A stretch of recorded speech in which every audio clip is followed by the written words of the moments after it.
le Tao de l'amour curatif pour les femmes et les hommes. Donc ça aborde tout un sujet très intéressant et très passionnant, hein, de comment on va aller visiter avec beaucoup de bienveillance, hein, ces énergies primaires, primordiales, qui sommeillent à l'intérieur de soi. Hein, donc les bases, les pratiques fondamentales sont en fait les mêmes pour les femmes et pour les hommes. Hein, parce que c'est pareil, tout le monde doit de toute façon rentrer à l'intérieur de soi et commencer à se mettre à ressentir qu'est-ce qui se passe à l'intérieur. Donc on va éveiller grâce à des pratiques comme les 9 fleurs, où on va visiter les différentes glandes hormonales à l'intérieur du corps pour les mettre à sécréter, à laisser libérer les essences des hormones sexuelles qui sont à la base de la santé, la base de la vitalité. Hein, donc toutes les fonctions du corps ont besoin de ces hormones pour fonctionner à l'optimum.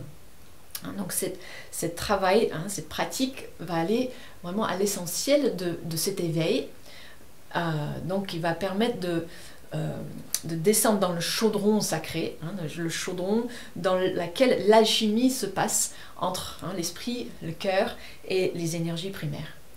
Donc petit à petit, hein, on va apprendre donc déjà comment on est fait à l'intérieur de soi, son anatomie. Donc autant les femmes vont apprendre sur elles et aussi sur celle des hommes. Et puis les hommes aussi, on va comprendre de mieux en mieux. Ah oui, j'ai aussi une périnée, j'ai aussi plein de choses à l'intérieur. Et donc mieux comprendre aussi comment ça se passe chez la femme. Donc ça va générer beaucoup plus de communication donc entre soi déjà et puis l'autre. Et donc, chacun va travailler à l'intérieur de son propre chaudron, hein, donc chacun pour soi. Et ensuite, bien sûr, à la maison, dans l'intimité de chez soi, on peut combiner ces pratiques en couple et générer encore plus d'énergie. Hein, mais cette énergie, à la base, a besoin d'être apprivoisée, hein, déjà à l'intérieur de soi.